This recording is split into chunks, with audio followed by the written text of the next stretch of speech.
Fox News decided to interview independent presidential candidate Robert F. Kennedy Jr. this week, and it was a rather friendly interview, right? They weren't exactly trashing him. They weren't, trying to make him look like an idiot.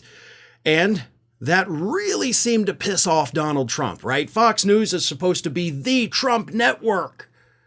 So Donald Trump, after this interview with Robert F. Kennedy Jr. aired, got on Truth Social and absolutely lost his mind about Bobby Kennedy Jr. Now, before I read you what Trump said, the reason Trump is freaking out so much about this right now, and to me it's absolutely hilarious, is because the polls are showing, as they had shown earlier this year, by the way, that Bobby is actually pulling more support away from Trump than he is from Biden.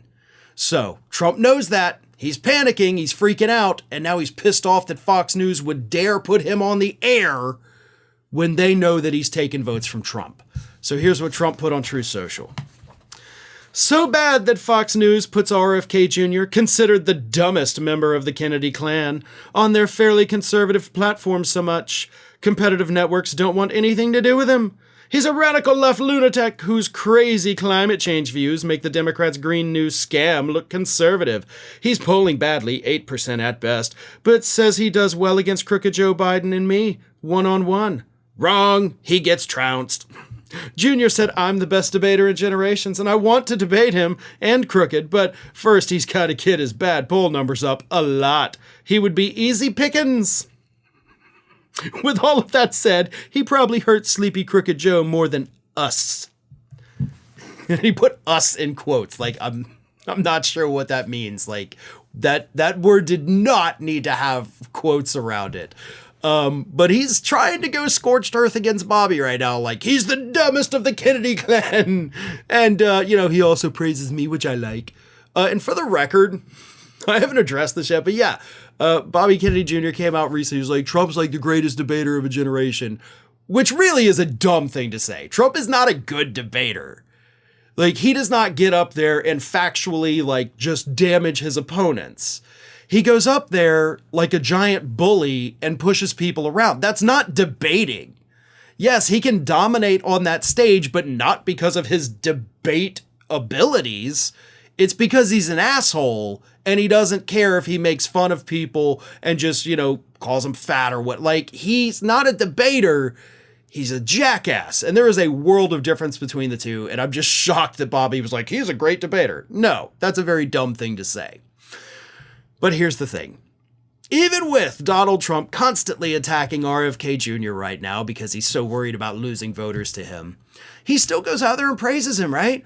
Like a week ago, which, back in April, I guess at this point, he said this: he's much better than Biden. If I were a Democrat, I'd vote for RFK Jr. every single time over Biden because he's frankly more in line with Democrats. He's a better man than Joe Biden, that I can tell you. So he wants to praise Bobby so he can convince Democrats to vote for him. But every time he does it, all he's doing is letting some of these on-the-fence conservatives know that, hey, this guy's not bad. Even I like him. Even though I hate him and he's dumb, he's the dumbest Kennedy ever, I like him and he's good. He is so desperate to ride that fine line. And at this point, and like I said earlier in this year, polls did show Bobby pulling more support from Trump.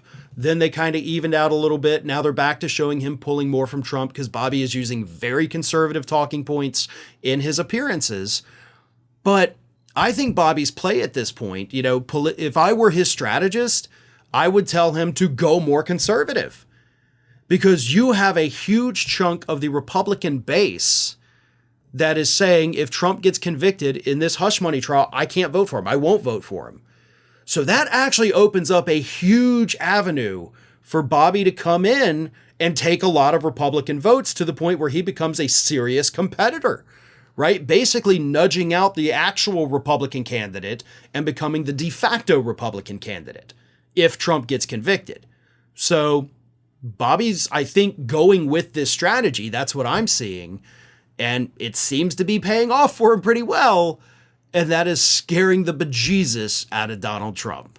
Well, folks, we have crossed that 1 million subscriber milestone, but rest assured, we are just getting started here at Ring of Fire. So if you're not already, please do subscribe to the channel and Make sure to like, share, and comment on the videos.